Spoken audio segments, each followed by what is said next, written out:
Good morning, everyone. Now we'll start direct taxation for CA final. Name of chapter is Assessment Procedure. Very most important chapter. This is my first lecture of revision part series, and I'll start with assessment procedure. Okay. Now,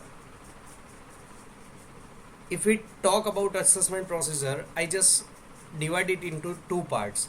The first work has been done from the SSC side, and the second part has been done from the department side. We'll first talk about SSC side. Section 139, subsection 1.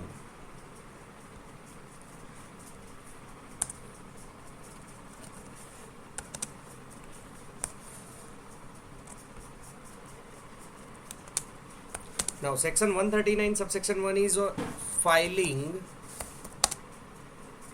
of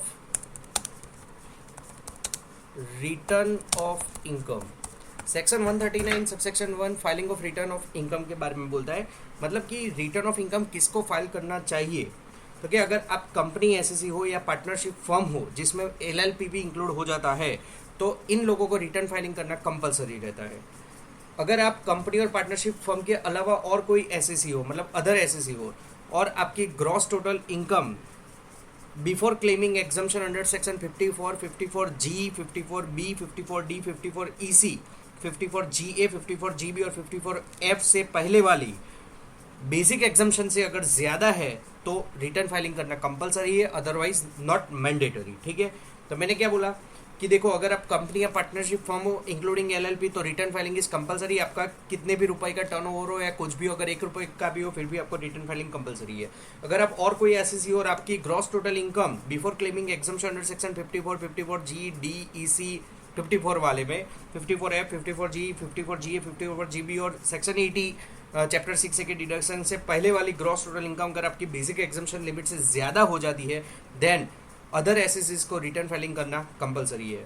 फिर कुछ ऐसे लोग होते हैं कि compulsory return filing करना पड़ता है, कि वो ऐसे कौन से लोग हैं, मतलब कि जो कंपनी और पार्टनरशिप फर्म के अलावा, जिनको मैंने ये वाले पार्ट में बोला ना कि कंपलसरी नहीं है अगर उनका बेसिक एग्जम्पशन लिमिट से कम है, लेकिन फिर भी उसमें कुछ लोग ऐसे कि इनको कंपलसरी कर दिया है गवर्नमेंट ने, कि अगर आप रेसिडेंट इंडिविजुअल हो और रेसिडेंट एंड ऑर्डिनरी रेसिडेंट हो, if you are resident and ordinary resident, और अगर आप बेनिफिशियल ओनर हो किसी भी एसेट के including the financial interest located outside India, मतलब भारत के बाहर आप किसी भी एसेट में फाइनेंशियल इंटरेस्ट के साथ आपका बेनिफिशियल, आप खुद बेनिफिशियल ओनर हो और साइनिंग अथॉरिटी भी है आपकी वहां पर आउटसाइड इंडिया में, then it is mandatory for that resident and ordinary resident assessee to file his or her return of income. If that person is not beneficial owner, but if he is a beneficiary of such asset including financial interest, then also for them, for that SSC, return filing is mandatory. Okay, तो हम लोगों ने क्या देखा फिर से एक बार revise कर देते हैं. सेक्शन 139 सब सेक्शन 1 क्या बोलती है, filing of return of income के बारे में. चलो, कंपनी और पार्टनरशिप फर्म को रिटर्न फाइलिंग करना कंपलसरी है. अदर एसएससी की अगर मैं बात करता हूँ कंपनी और पार्टनरशिप फर्म के अलावा, अगर उनकी gross total income before claiming exemption under section 54, 54B, 54D, 54EC, 54G, 54GA, 54GB, 54F chapter 6 के डिडक्शन से पहले बेसिक एग्जम्पशन लिमिट से ज़्यादा हो जाती है, तो उन लोगों को रिटर्न फाइलिंग कंपलसरी है, अदरवाइज कंपलसरी नहीं है. और ऐसी एसएससी में से कुछ एसएससी ऐसे हैं जिनको सरकार ने रिटर्न फाइलिंग करना कंपलसरी कर दिया है. कौन है ऐसे लोग, तो कि रेसिडेंट और ऑर्डिनरी रेसिडेंट होने चाहिए पहली बात, और ये बेनिफिशियल ओनर, अगर इनकी कोई असेट आउटसाइड इंडिया और उस असेट की ये बेनिफिशियल ओनर है और वहाँ पे उनका साइनिंग अथॉरिटी भी है, तो ये लोगों को रिटर्न फाइलिंग करना कंपलसरी है. अगर ये बेनिफिशियल ओनर नहीं है, ये बेनिफिशियरी है इंक्लूडिंग फाइनेंशियल इंटरेस्ट, वो पर्टिकुलर कोई भी असेट के लिए, तब भी उनको रिटर्न फाइलिंग करना कंपलसरी है. और ये जो मैं बात कर रहा हूँ वो असेसमेंट ईयर 2021-2022 के मैं बात कर रहा हूँ. फाइनेंशियल ईयर 2019, फाइनेंशियल ईयर 2020-2021 की मैं बात कर रहा हूँ. तो यहाँ पर सरकार ने बजट में कुछ और प्रस्ताव रखे, जैसे ये जो आए थे वो फाइनेंस एक्ट 2019 के फाइनेंस एक्ट में किया गया था कि ये चार व्यक्तियों को भले ही उनकी इनकम कितनी भी हो, अगर ये चार कंडीशन फुलफिल होती है, मतलब चारों की चार नहीं, अगर ये चारों कंडीशन में से कोई भी कंडीशन फुलफिल होती है उन लोगों को, तो भी उन ऐसे पर्टिकुलर ऐसे लोगों को रिटर्न फाइलिंग करना कंपलसरी है। कौन कौन से देखते हैं, क्या क्या कंडीशन रखी है यहाँ पे फाइनेंस एक्ट 2019 में, कि अगर कोई एसएससी ऐसा है कि जिसने he has deposited amount of more than 1 crore in aggregate in one और more current account maintain with the banks और कोऑपरेटिव बैंक, अगर कोई एसएससी है जिसने एक या उससे ज़्यादा बैंक में या तो फिर कोऑपरेटिव बैंक्स में एग्रीगेट 1 करोड़ रुपए उससे ज़्यादा अमाउंट डिपॉजिट करवाई है, ठीक है, तो उसको रिटर्न फाइलिंग करना कंपलसरी है। नंबर 1। नंबर 2, अगर कोई एसएससी ऐसा है कि जिसने फॉरेन ट्रैवल एक्सपेंडिचर किया है 2 लाख रुपए से ज़्यादा का, तो उसको रिटर्न फाइलिंग करना कंपलसरी है। He has incurred the foreign travel expenditure of more then ₹2 lakh for himself और एनी द पर्सन, या उसने अपने खुद के लिए या तो किसी और के लिए फॉरेन ट्रैवल एक्सपेंडिचर किया है 2 लाख रुपए से ज़्यादा का, तो इसको रिटर्न फाइलिंग करना कंपलसरी है। He had incurred electricity expenditure of more than ₹1 lakh, अगर ऐसे कोई एसएससी ने इलेक्ट्रिसिटी का एक्सपेंडिचर जो पे किया है वो 1 लाख रुपए से ज़्यादा का पे किया है, तो उसको रिटर्न फाइलिंग करना कंपलसरी है। Number 4, fulfils any other conditions as may be prescribe, या तो फिर सेंट्रल गवर्नमेंट या स्टेट गवर्नमेंट अगर कुछ भी कंडीशन फुलफिल करती है या कोई कंडीशन बताती है कंपलसरी रिटर्न फाइलिंग के लिए कि भाई ऐसे लोगों को रिटर्न फाइलिंग करना कंपलसरी है, तो उन लोगों को उस टाइम पे पर्टिकुलर उस ईयर के लिए रिटर्न फाइलिंग करना कंपलसरी हो जाएगा, ठीक है। तो ये मैंने आप लोगों को सेक्शन 139 सब सेक्शन 1 के बारे में बताया जो स्टेट करता है filing of return of income के बारे में। चलिए अभी हम लोग देखते हैं due dates of filing of return. चलिए तो के assessee who is required to furnish due date of filing of return, return file करने की ड्यू डेट क्या रहती है इस पर्टिकुलर इस ईयर के लिए।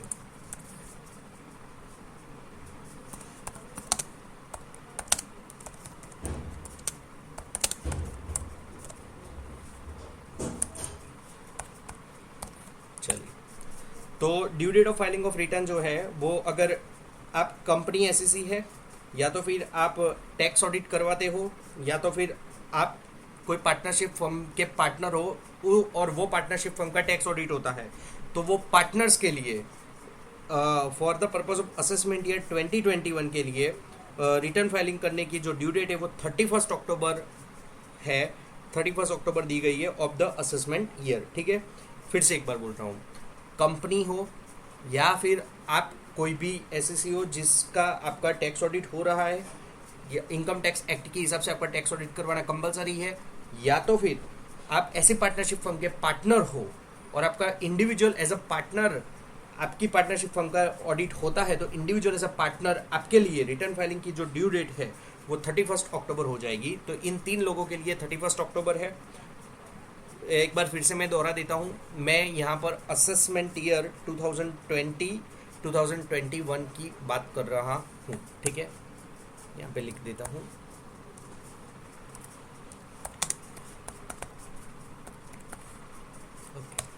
चलो तो फिर से एक बार, अगर आप कंपनी हो या तो फिर जैसे प्रैक्टिकल लाइफ में कंपनी को तो कंपलसरी अपना ऑडिट करवाना ही पड़ता है, ठीक है, कंपनी लॉ के हिसाब से और इनकम टैक्स लॉ के हिसाब से, ठीक है।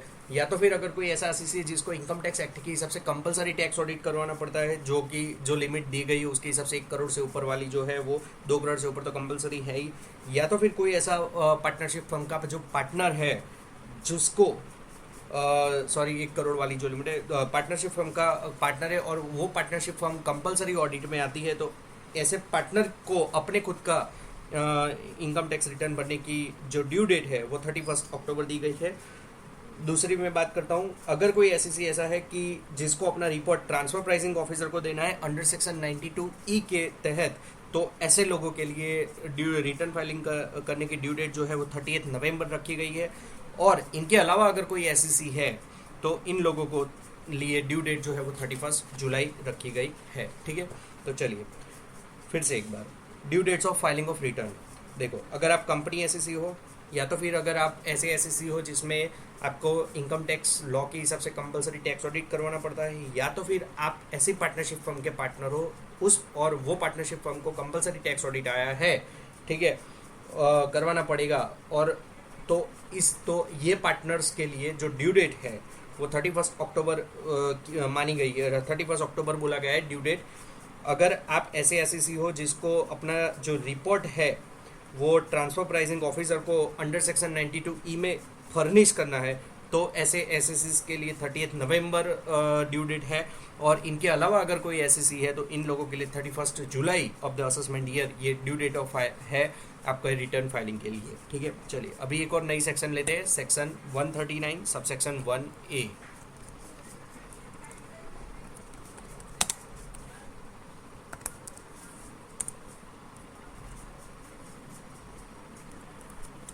चलिए सेक्शन 139 सबसेक्शन 1 क्या बोलती है, तो कि section states about bulk return.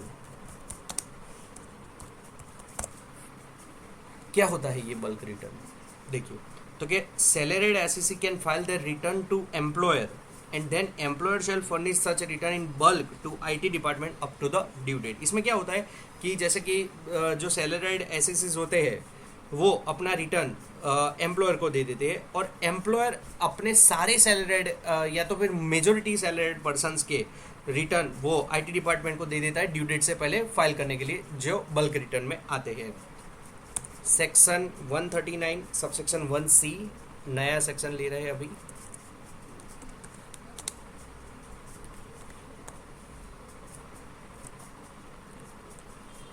चलिए अभी ये सेक्शन क्या हमें बोलता है, तो कि सेंट्रल गवर्नमेंट में exam the class of persons to file return of income, यानी कि सेंट्रल गवर्नमेंट कुछ ऐसे लोगों को रिटर्न फाइलिंग करने से एग्जम्पशन दे सकता है।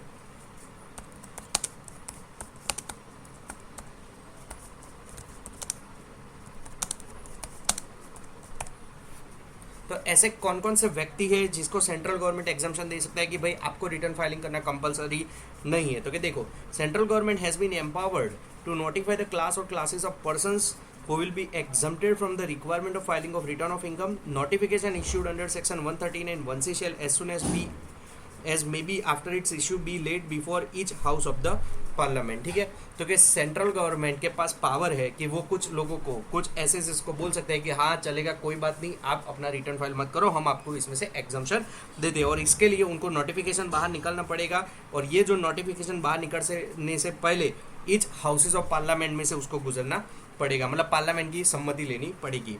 अभी जैसे कि इस बार गवर्नमेंट ने जो नोटिफिकेशन एक दिया है कि notification number 55/2019 dated on 26 July 2019, जिसके मुताबिक the central government hereby exempt the following class of person subject to the condition specified hereinafter from the requirement of furnishing the return of income under section 139 subsection 1 the said act from the assessment year 1920 onwards. यानी कि इस बार के जो assessment year 1920 onwards से central government ने नीचे निम्नलिखित दिए गए व्यक्तियों को रिटर्न फाइलिंग में से एग्जम्पशन दिया हुआ है। कौन से है, एक non resident not being a company, एक तो अगर कोई ऐसी नॉन रेसिडेंट है, कंपनी नॉन रेसिडेंट कंपनी नहीं बोला है, नॉन रेसिडेंट बोला है, नॉट बीइंग अ कंपनी, वो कंपनी एसएससी नहीं होना चाहिए, नॉन रेसिडेंट है लेकिन कंपनी एसएससी नहीं होना चाहिए, यानी कि फॉरेन कंपनी नहीं होनी चाहिए। और दूसरा, अगर फॉरेन कंपनी है तो उसको नीचे दे दिया है, ठीक है, कि अगर वो फॉरेन कंपनी है who have any income chargeable under the said act during the previous year from any investment in an investment fund setup in an international financial service centre located in India. तो देखो अगर कोई non resident है, not being a company, वो company नहीं होना चाहिए, या तो फिर अगर कोई फॉरेन कंपनी है, इनका इनकम कहाँ से चार्जेबल है under the said act during a previous year, मतलब प्रीवियस ईयर में अगर किसी भी प्रीवियस ईयर में इनका इनकम इन्वेस्टमेंट में से अगर इनका इनकम जनरेट होता है और ये इन्वेस्टमेंट कहाँ पे किए गए, तो ऐसे इन्वेस्टमेंट फंड में किया गया है कि, और ऐसा इन्वेस्टमेंट फंड कहाँ पे सेटअप हुआ होता है, तो कि आईएफएससी में, international financial service centre located in India, तो इन लोगों को रिटर्न फाइलिंग करना कंपलसरी नहीं है। सेंट्रल गवर्नमेंट ने इनको एग्जम्पशन दिया हुआ है, लेकिन इसमें कंडीशन रखी है गवर्नमेंट ने। कौन सी कंडीशन है, condition number 1, TDS has been deducted its source and remitted to the central government by the investment fund at the tax rate in force as prescribed under section 194L(b). यानी कि ऐसे लोगों का सबसे पहले तो सेक्शन 194L(b) के तहत अगर इनकी इनकम टैक्सेबल होती है तो उनका TDS कटा हुआ होना चाहिए। TDS has been deducted at source and remitted to the, सिर्फ काटा नहीं होना चाहिए, गवर्नमेंट को पे भी किया होना चाहिए। मतलब कंडीशन नंबर 1 में 2 बातें की गई है कि ऐसे नॉन रेसिडेंट और फॉरेन कंपनी की जिनकी इनकम चार्जेबल है कहाँ से, तो कि इन्वेस्टमेंट की इनकम में से। और ऐसा इन्वेस्टमेंट कहाँ पे किया था, इन्वेस्टमेंट फंड में। और ऐसा इन्वेस्टमेंट फंड कहाँ पे सेटअप था, तो कि IFSC में, इंटरनेशनल फाइनेंशियल सर्विस सेंटर में सेटअप था। और ऐसा IFSC इंडिया में लोकेटेड होना चाहिए। उसमें दो कंडीशन की, पहली कंडीशन में दो बात की गई कि एक तो पहला इनका TDS कटा होना चाहिए अंडर सेक्शन 194L में, और ये कटा हुआ TDS सेंट्रल गवर्नमेंट को पे भी किया गया होना चाहिए। दूसरी condition, there is no other income during the previous year for which the said class of person is otherwise liable to file the tax return. ठीक है। और ये जो मैंने बात की आगे, जो क्लासेस ऑफ पर्सन की जिनको सेंट्रल गवर्नमेंट ने एग्जाम से किया, उनकी इन्वेस्टमेंट की इनकम के अलावा और कोई इनकम इंडिया में से होनी चाहिए नहीं, तभी जाके इन लोगों को रिटर्न फाइलिंग करने में से एग्जाम्शन मिलेगा। ठीक है।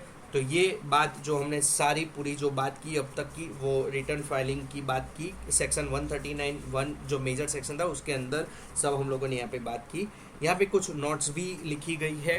नोट्स पढ़ते क्या है कि the exemption from the requirement of furnishing the return of income shall not be available to the said class of person where a notice under section 142 subsection 1 और सेक्शन 148 और सेक्शन 153A और section 153C has been issued for filing the return of income for the assessment year specified in there। हाँ देखो, central government ने भले इनको exemption दिया है, ये दोनों कंडीशन भी फुलफिल है, लेकिन अगर ऐसे कोई क्लास ऑफ पर्सन है जिनको नोटिस भेजी गई है, कौन सी नोटिस भेजी गई है, सेक्शन 142(1) की, या तो फिर सेक्शन 148 की, या तो फिर सेक्शन 153A, या तो फिर सेक्शन 153C, अगर इनको ये 4 सेक्शन भेजी गई है तो ये एग्जाम्शन जो उनको मिला है वो विड्रॉ हो जाएगा। उनको कंपलसरी इन 4 सेक्शन के तहत अपना रिटर्न फाइल करना पड़ेगा। और in this case non resident और foreign company is not required to obtain PAN and section 206AA also not applicable. हाँ, लेकिन अभी ये लोग फिर ऐसा नहीं बोल सकते कि हमारे पास पान नहीं, हम कैसे रिटर्न फाइल करेंगे। गवर्नमेंट बोला कोई बात नहीं, अगर तेरे पास पान नंबर नहीं है फिर भी तेरे को ये रिटर्न फाइल करना है, वो ऐसा बोल के वहाँ से छूट सकते नहीं है। तो वो रिक्वायरमेंट नहीं है कि हाँ तेरे पास पान होगा तो ही चलेगा। ठीक, चलिए अभी हम लोग नेक्स्ट सेक्शन की बात करते हैं, सेक्शन 139 सबसेक्शन 3।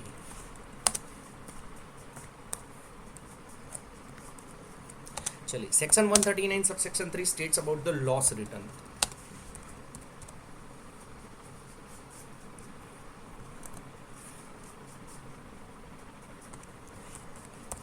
चलिए, लॉस रिटर्न फाइलिंग करना कंपलसरी है कि नहीं है, उसके बारे में हम लोग बात करते हैं इसके अंदर कि as per section 80 PGBP loss, capital loss और loss from owning and maintaining the race horses can not be carry forward if the return filing is after due date under section 139 subsection 1।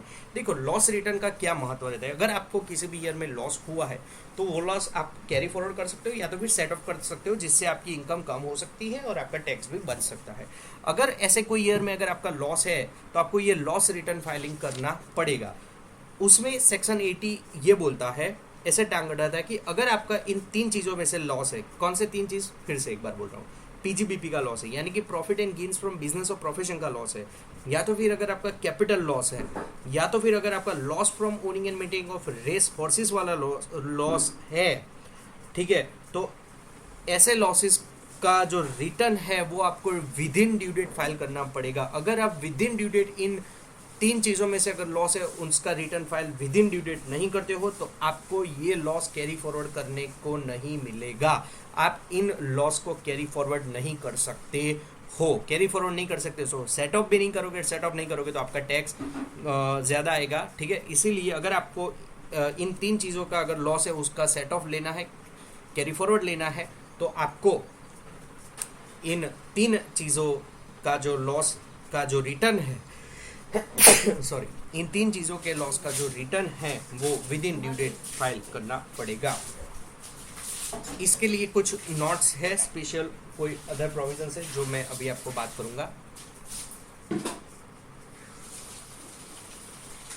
क्या है, अगर ये जो loss है वो set of हो सकते हैं even after return filed after due date. देखो, मैंने आपको आगे बोला कि आप कैरी फॉरवर्ड नहीं कर सकते, लेकिन इस लॉस को आप अगर आप आफ्टर ड्यू डेट भी रिटर्न फाइल करते हो तो आप उसको सेट ऑफ कर सकते हो। कैरी फॉरवर्ड नहीं कर सकते, सेट ऑफ कर सकते हो। दूसरा, house property loss and unabsorbed depreciation can be carry forward even after late file. तो जैसे सेक्शन 80 में मैंने आपको सिर्फ 3 ही लॉस के बारे में बोला था, PGBP का लॉस, कैपिटल लॉस और loss from owning and maintaining of race horses. यानी कि ये जो 2 लॉसेस है, हाउस प्रॉपर्टी का लॉसेस और अनएब्सॉर्ब्ड डेप्रिसिएशन का, उनको आप कैरी फॉरवर्ड कर सकते हो, भले ही आप अपना रिटर्न ड्यू डेट के बाद फाइल करो तो भी चलेगा। हाँ, सेक्शन 35D ऐसा बोलता है कि अगर आप सेक्शन 35D में जो स्पेसिफाइड बिजनेस है, अगर उस स्पेसिफाइड बिजनेस में से अगर आपको लॉस है तो वो लॉस का जो रिटर्न है वो भी आपको with in due date file करना पड़ेगा। अगर आप उसको with in due date file नहीं करते हो तो आप उस लॉस को कैरी फॉरवर्ड नहीं कर सकते हो। तो देखो कौन कौन से लॉस आप कैरी फॉरवर्ड नहीं कर सकते हो अगर आप with in due date file नहीं करते हो। तो एक समरी बोलता हूँ मैं आपको, पीजीबीपी का लॉस, कैपिटल लॉस और loss from owning and maintaining of resources and section 35D business loss. अगर इन चारों का लॉस का रिटर्न आप with in due date file नहीं करते हो तो आप इन लॉस को कैरी फॉरवर्ड नहीं कर सकते हो। हाँ, सेट ऑफ कर सकते हो अगर आप रिटर्न लेट फाइल करते हो, लेकिन कैरी फॉरवर्ड नहीं कर सकते हो। दूसरी बात, हाउस प्रॉपर्टी का लॉस और अनएब्जॉर्ब डेप्रिसिएशन का लॉस आप कैरी फॉरवर्ड भी कर सकते हो और सेट ऑफ भी कर सकते हो, भले ही आप अपना रिटर्न लेट फाइल करो। ठीक है, तो ये बातें लॉस रिटर्न के लिए मैंने आपको बताई। चलिए आगे। अभी मान लो कि कोई जेन्युइन हार्डशिप या कोई जेन्युइन रीज़न की वजह से आप अपना जो लॉस रिटर्न है वो with in due date file नहीं कर पाए और आपको अपना ये जो लॉसेस है उसको कैरी फॉरवर्ड करना ही है, तो क्या, तो फिर क्या कि अभी चलो रिटर्न फाइल नहीं कर सके विद इन ड्यू डेट, तो आप क्या अपना लॉस कैरी फॉरवर्ड नहीं कर सकते हो क्या? सेक्शन ने तो बोल दिया कि नहीं कर सकते हो, लेकिन अगर जेन्युइन हार्डशिप थी, आप सही में नहीं कर सके तो इसमें प्रोविज़न दिए गए हमारे इनकम टैक्स में कि नहीं, अगर जेन्युइन हार्डशिप है तो आप कॉन्डोनेशन ऑफ डिले देकर आप अपने जो लॉसेस है उसको कैरी फॉरवर्ड करवा सकते हो। लेकिन अगर ये कॉन्डोनेशन ऑफ डिले आपको किसको देना पड़ेगा, तो देखो as per CBDT circular, central board of direct taxes ने सर्कुलर निकाला है कि loss can be carry forward even if the return of income filed after due date and delay in the filing of loss return in case of genuine hardship can be condoned by authority। अगर आप commissioner of income tax या principal commissioner of income tax के पास जाते हो, अगर मतलब आपकी अगर रिटर्न का जो लॉसेस है वो 10 लाख रुपए तक का है, तो आपको कॉन्डोनेशन ऑफ डिले किसको देना पड़ेगा? CIT और PCIT को, यानी कि कमिश्नर ऑफ इनकम टैक्स या तो फिर principal commissioner of income tax को देना पड़ेगा।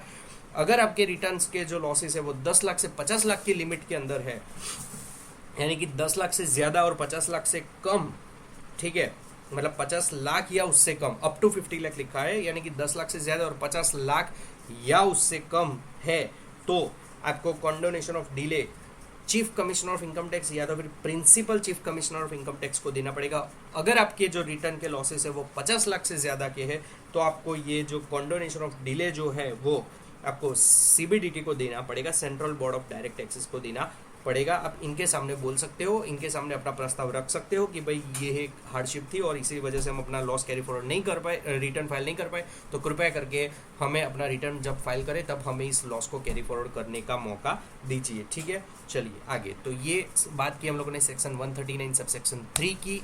अभी हम बात करेंगे सेक्शन 139 सबसेक्शन 4 जो है बिलेटेड रिटर्न के बारे में।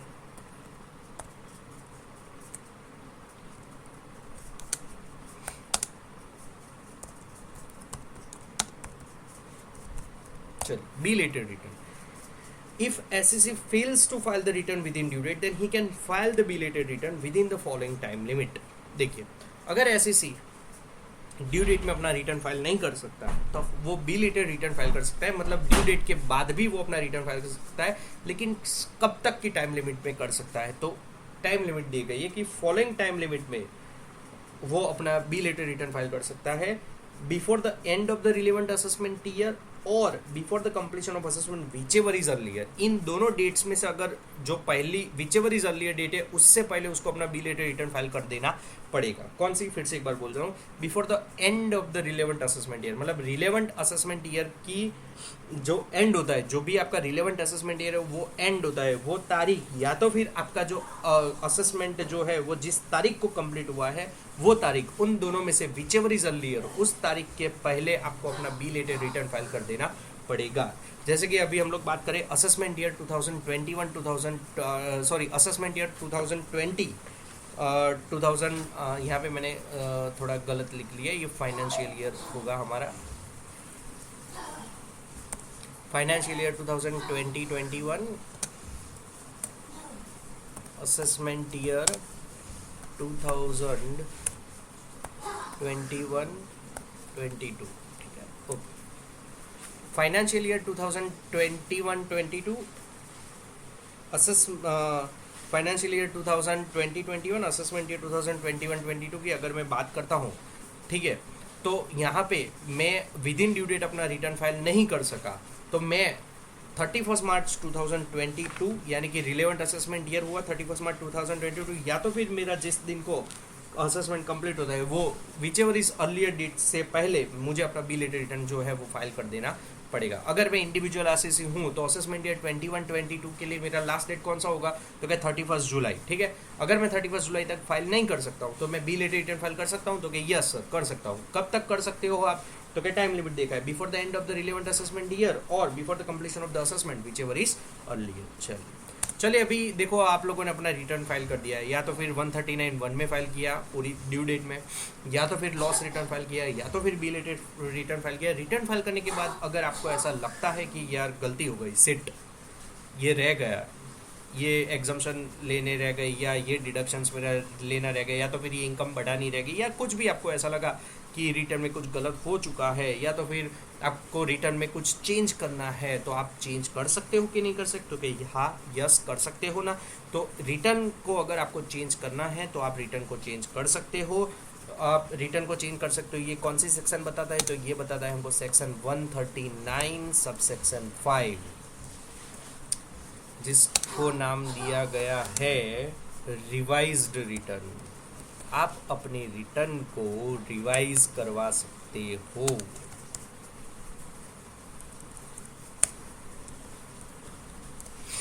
ठीक है, चल आप अपने रिटर्न को रिवाइज करवा सकते हो सेक्शन 139 सबसेक्शन 5 के तहत। चल any person file the return under section 139(1), 139(3) और 139(4 if discovers any omission, wrong statement in such return of income filed earlier, then such person can file the revised return within the following time limit। देखो अगर किसी person ने 139(1) में return file किया था, या तो फिर 139(3) में लॉस रिटर्न फाइल किया था, या तो फिर 139(4) में बिल रिटर्न फाइल किया था, कुछ भी अगर वो जब अपना रिटर्न फाइल किया था तब उसको ऐसा लगा कि उसके रिटर्न में कुछ गलतियां हो चुकी है, या कुछ इनकम दिखानी रह गई है, या तो कुछ खर्चे दिखाने रह गए, या तो कुछ गलत लिख दिया है, तो वो अपना रिटर्न जो है वो रिवाइज कर सकता है फॉलोइंग टाइम लिमिट के अंदर। उसमें भी कौन सी टाइम लिमिट है, तो कि जो टाइम लिमिट बिलेटेड रिटर्न की थी वही टाइम लिमिट रिवाइज रिटर्न की दे रखी है, before the end of the relevant assessment year और before the completion of such assessment whichever is earlier. फिर से एक बार, बिफोर द आप अपना जो रिटर्न है वो रिवाइज कर सकते हो कौन से तारीख से पहले, तो क्या before the end of the relevant assessment year, या तो फिर before the completion of assessment whichever is earlier. इन दोनों में से जो भी डेट्स पहले आएगी उन डेट के पहले आप अपना रिटर्न जो है वो उसको रिवाइज कर सकते हो। अभी रिवाइज रिटर्न के रिलेटेड कुछ नोट्स है जो मैं आपके सामने प्रस्तुत कर रहा हूँ, जैसे कि bill return under section 139(4) can be revise under 139(5) with effect from 17 assessment year 17-18। यानी कि असेसमेंट ईयर 17-18 से पहले अगर आप अपना बिल रिटर्न है उसको रिवाइज नहीं कर सकते थे, लेकिन उसके बाद से सरकार ने बिल रिटर्न को भी रिवाइज करना स्टार्ट करवाया है।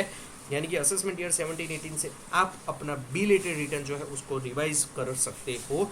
The revise return substitutes the original return from the date of the original return was filed. देखो आपका जो रिवाइज रिटर्न है वो सब्सटीट्यूट हो जाएगा ओरिजिनल रिटर्न से, मतलब ओरिजिनल रिटर्न फिर आपको भूल जाने का, अभी आपका जो रिवाइज रिटर्न है वो भी वही मान्य रखा जाएगा। यानी कि the revise return substitutes the original return from the date of the original return was filed. Assessee can revise the return any number of times within the time limit. देखो आपने अगर एक बार अपना रिवाइज रिटर्न फाइल कर लिया तो क्या आप दूसरी बार अपना रिटर्न रिवाइज कर सकते हो, तो कि यस ऑफ कोर्स आप अपना रिटर्न रिवाइज कर सकते हो एन नंबर ऑफ टाइम्स। मतलब इसमें कोई प्रोविज़न या कुछ ऐसा लिमिट वगैरह नहीं दिया गया कि नहीं आप एक ही बार अपना रिटर्न को रिवाइज कर सकते हो। आप एन नंबर ऑफ टाइम्स आपने जो रिटर्न को रिवाइज किया उसको आप 2 बार, फिर 3 बार, 4 बार, 5 बार अपनी इच्छा हो उस हिसाब से आप अपने रिटर्न को रिवाइज कर सकते हो, लेकिन कब तक, तो कि जो टाइम लिमिट दी है उसके अंतर्गत। A return can be revised even after receiving the intimation or a refund under section 143 subsection 1 as section 143 subsection 1 is not completion of the assessment। देखो कई लोगों के मिथ होते हैं कि 143(1) आ गया तो उसके बाद कुछ नहीं कर सकते। अरे भाई 143(1) जो है वो तो जस्ट इंटीमेशन ऑर्डर है, वो तो जस्ट एक इंटीमेशन है, वो आपका असेसमेंट प्रोसीजर, वो आपका असेसमेंट कंप्लीट होना शो नहीं करता है। वो तो जस्ट डिपार्टमेंट आपको एक इंटीमेशन देता है कि आपका भाई इतना टैक्स था और हमारे हिसाब से भी इतना है, आपका इतना रिफंड था, हमारे हिसाब से इतना है, वो जस्ट आपको इंटीमेशन कर रहा है, ठीक है। तो आप ऐसा नहीं है 143(1) का ऑर्डर आने के बाद या तो फिर उसमें अगर कुछ रिफंड है वो आने के बाद भी अगर आपको अपना रिटर्न जो है वो रिवाइज करना है तो आप अपना रिटर्न जो है वो रिवाइज कर सकते हो, ठीक है। तो return can be revise even after receiving intimation और refund under section 143 subsection 1 as section 143 subsection 1 is not the completion of assessment, ठीक है। आगे, revising the original return can be done only by way of filing a revised return under 139(5) and not by way of filing a plain letter for the same। देखो, आपको अगर अपना return जो है वो रिवाइज करना है तो आपको 139(5) के तहत ही रिटर्न को रिवाइज करना पड़ेगा। आप ऐसे लेटर डिपार्टमेंट में लिख दो कि भाई I want to file my revise return, ठीक है, ऐसा कि ये इनकम ऐसे चेंज कर दो, ऐसा नहीं चलेगा। आपको 139(5) के तहत ही आपको अपना रिटर्न जो है वो रिवाइज करना पड़ेगा। चलिए, तो ये मैंने आपको बात की 139(5) रिवाइज रिटर्न के बारे में। अभी हम लोग बात करेंगे सेक्शन 139 सबसेक्शन 9 डिफेक्टिव रिटर्न के बारे में।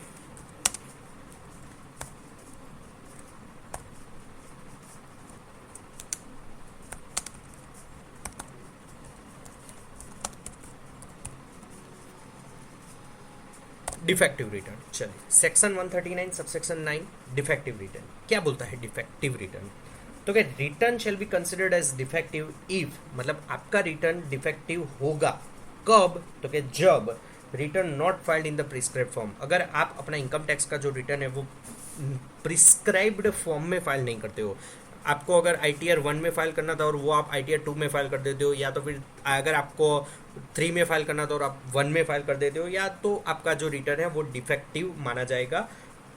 दूसरा कि proof of tax not attach with the return.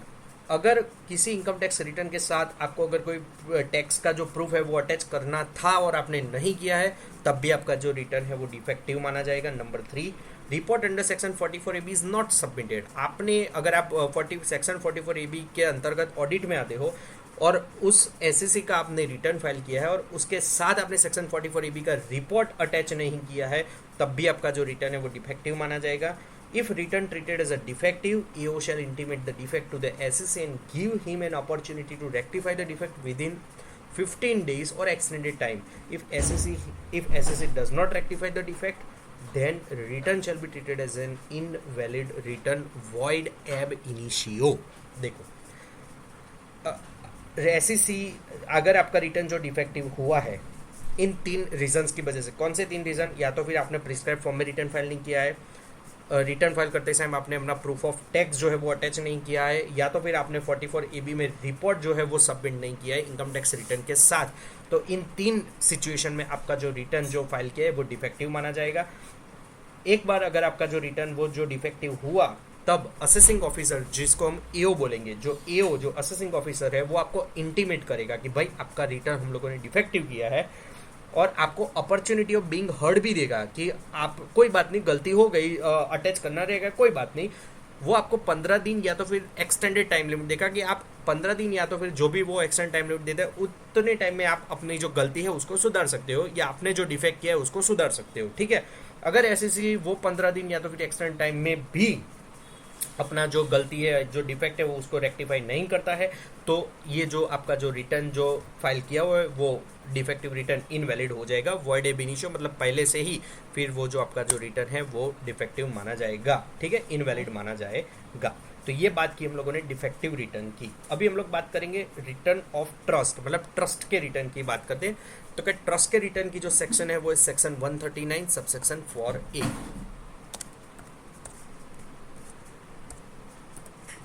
चल,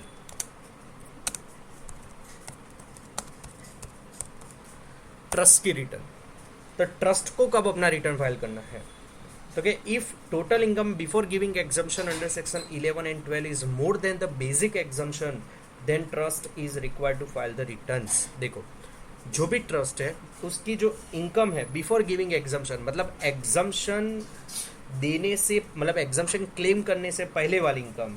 और ट्रस्ट को आपको मालूम होगा कि ट्रस्ट को जो एग्जम्पशन है वो सेक्शन 11 और सेक्शन 12 में उसको एग्जम्पशन मिलती है।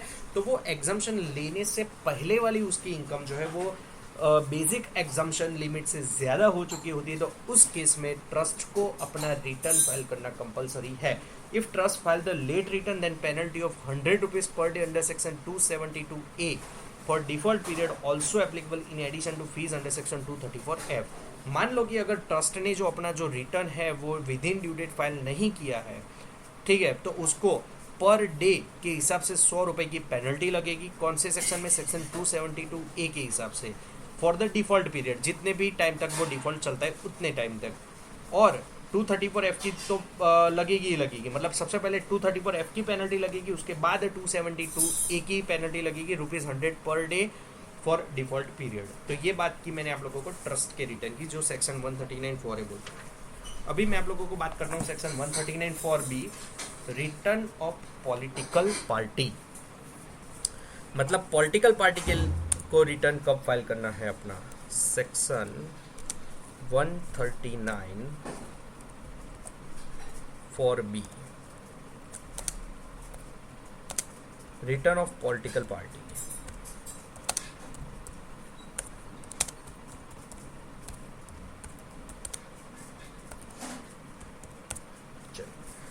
अगर कोई पॉलिटिकल पार्टी है, उनको एग्जम्पशन कौन से सेक्शन में मिलता है? सेक्शन 13A के तहत। सेक्शन 13A के तहत लेने वाले मतलब लिए गए एग्जम्पशन से पहले वाली अगर उसकी इनकम जो है वो बेसिक एग्जम्पशन से ज्यादा है तो पॉलिटिकल पार्टी को रिटर्न फाइल करना कंपलसरी है। If total income before giving exemption under section 13A is more than the basic exemption then political party is required to file the return of income is mandatory. अभी आगे बोलते हैं हम लोग section 139 sub section for सी के बारे में बात करते हैं। जो ये जो सेक्शन है वो हॉस्पिटल इंस्टीट्यूशंस के रिटर्न्स की बात करेगा। Return of hospital institutions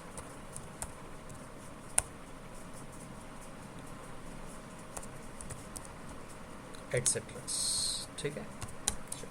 if total income before giving exemption under section 10, देखो अभी इन लोगों को है ना सेक्शन 10 में एग्जम्पशन मिलता है, तो सेक्शन 10 में दिए गए एग्जम्पशन से पहले वाली अगर इनकी टोटल इनकम यानी कि if total income before giving exemption under section 10 is more than basic exemption limit then hospital, medical institutions, infrastructure debt funds, mutual funds, securitisation trust, venture capital companies, venture capital funds, research associations, news agencies, trade unions, investor protection funds, fund for the welfare of the employees and their dependents, court settlements, guarantees funds are required to file the returns। ठीक है, देखो इन तीनों में मैंने एक बात ये आपको ये कॉमन लगी कि तीनों में जो इन लोगों को पर्टिकुलर सेक्शन में जो इनको एग्जम्पशन मिलता है उससे पहले वाली इनकम, मतलब एग्जम्पशन लेने से पहले वाली इनकम अगर इनकी बेसिक एग्जम्पशन लिमिट से ज्यादा है तो इन लोगों को रिटर्न फाइलिंग करना कंपलसरी है। और यहाँ पर इसको भी सेम पेनल्टी लगेगी जो ट्रस्ट के रिटर्न में लगती है, यानी कि अगर ये अपना जो रिटर्न है वो with in due date file नहीं करता है, हॉस्पिटल इंस्टीट्यूशन वगैरह और जितने भी मैंने नाम बोले वो,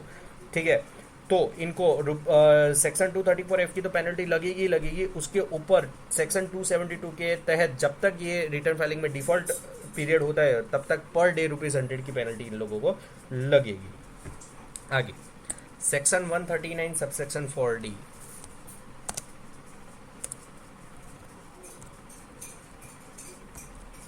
चलिए सेक्शन 139 सब सेक्शन 4D किसकी बात करता है? तो कि ये बात करता है कॉलेज, यूनिवर्सिटी और एजुकेशनल इंस्टीट्यूशंस की।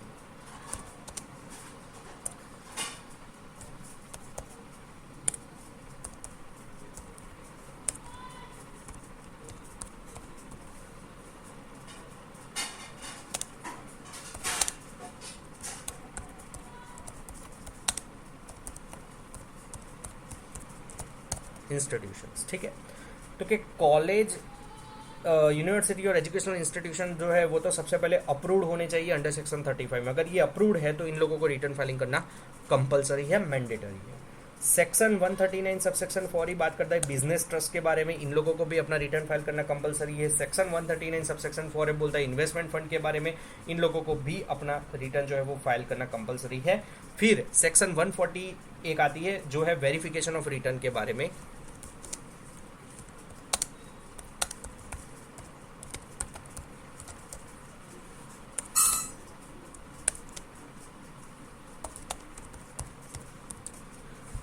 ये बोलता है कि कौन कौन से लोगों को अपना जो रिटर्न है वो किन लोगों से वेरीफाई करवाना पड़ेगा। ये बोलता है जैसे कि इंडिविजुअल को खुद रिटर्न अपना वेरीफाई करेगा, मतलब वो नहीं साइन करके हम लोग भेजते हैं वो बेंगलोर, पहले ऐसा होता था, अभी तो EOTP, अभी तो OTP आ जाता है, वेरीफाई कर लेते हैं हम लोग, ठीक है। उस हिसाब से अगर इंडिविजुअल इंडिया में नहीं है तो फिर वो मेंटली इनकैपेसिटेटेड है तो कॉम्पिटेंट वेरीफाई, उसका जो कॉम्पिटेंट पर्सन है वो पर्टिकुलर इंडिविजुअल का वो रिटर्न को वेरीफाई करेगा। अगर HUF है तो कर्ता रिटर्न को वेरीफाई करेगा। अगर कर्ता इंडिया में प्रेजेंट नहीं है तो फिर मेंटली इनकैपेसिटेटेड है तो any adult member of the HUF return को वेरीफाई करेंगे। अगर हम पार्टनरशिप फर्म की बात करते हैं तो मैनेजिंग पार्टनर रिटर्न को वेरीफाई करेगा। अगर पार्टनरशिप फर्म में कोई मैनेजिंग पार्टनर नहीं है तो कोई भी एडल्ट पार्टनर जो है वो रिटर्न को वेरीफाई करेगा। अगर हम LLP की बात करते हैं तो डेजिग्नेटेड पार्टनर रिटर्न को वेरीफाई करेंगे।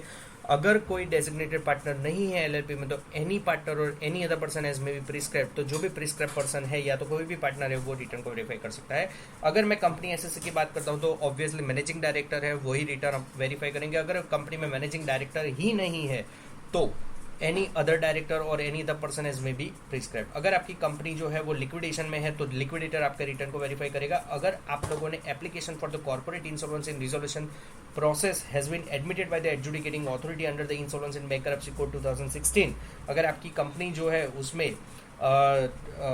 एडजुडिकेटिंग अथॉरिटी ने इंसॉल्वेंसी एंड बैंकरप्सी कोड 2016 के तहत एप्लीकेशन किया है कॉर्पोरेट इंसॉल्वेंसी रिजोल्यूशन प्रोसेस के लिए, तो जो इंसॉल्वेंसी प्रोफेशनल होगा, जो एडजुडिकेटिंग अथॉरिटी ने जो इंसॉल्वेंसी प्रोफेशनल को अपॉइंट किया है वो इंसॉल्वेंसी प्रोफेशनल आपके रिटर्न, आपकी इस कंपनी का रिटर्न जो है वो उसको या तो फिर कोई भी SSC का रिटर्न जो है उसको वेरीफाई करेगा। अगर आप political party as an SSC अगर आप पॉलिटिकल पार्टी हो तो आप पॉलिटिकल पार्टी के जो CEO रहेंगे वो आपके रिटर्न को वेरीफाई करेंगे।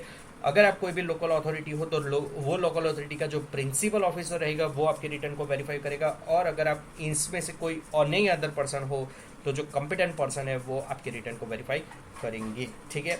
आगे सेक्शन 139AA ऐसा बोलता है कि आपको अपना जो आधार नंबर है उसको PAN से लिंक करवाना पड़ेगा, ठीक है। उसमें बहुत सारे प्रोविजंस है, हम शॉर्ट में ख़त्म कर देते कि लेटेस्ट नोटिफिकेशन के हिसाब से 31 मार्च 2021 तक आपको अपने आधार जो है वो PAN के साथ लिंक करवाना पड़ेगा। अगर आप ऐसा नहीं करते हो तो आपका जो PAN है वो इनऑपरेटिव हो जाएगा। आगे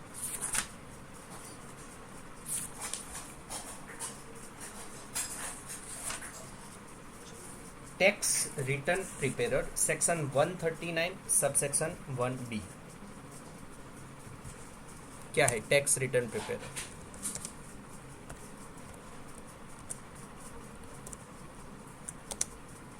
TRP जिसको बोला जाता है।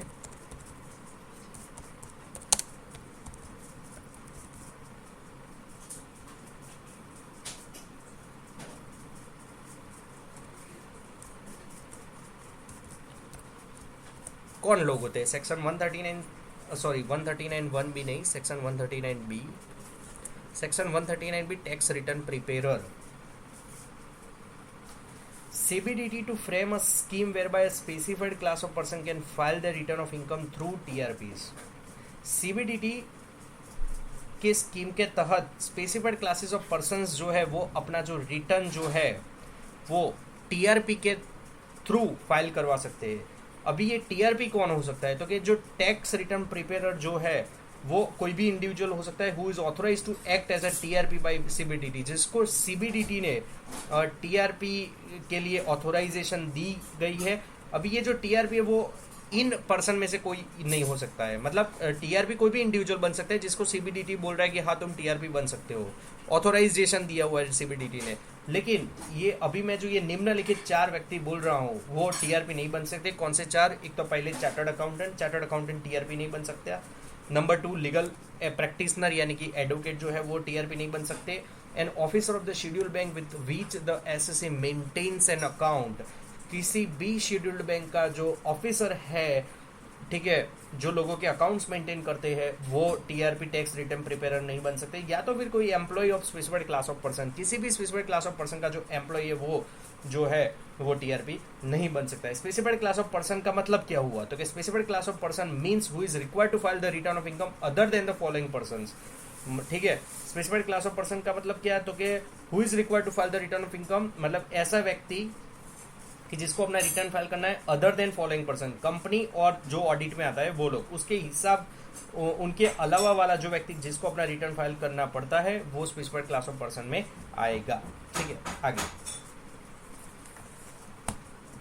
चलिए, अभी section 140 subsection 1A, sorry section 140 subsection A बात करता है सेल्फ असेसमेंट टैक्स की। यानी कि अब जब आप लोग अपना रिटर्न को प्रिपेयर करते हो, फाइल करते हो, तो उससे पहले आपको पता चलता है कि हाँ भाई मुझको इतना रुपए का टैक्स पे करने का आता है, ठीक है। तो आप अपना जो टैक्स है वो सेल्फ असेसमेंट टैक्स नाम का जैसे चलन जनरेट होता है, उस चलन जाके आपको ऑनलाइन या तो फिर बैंक में जाके आप भर सकते हो, जो सेल्फ असेसमेंट टैक्स की बात करता है सेक्शन 140A।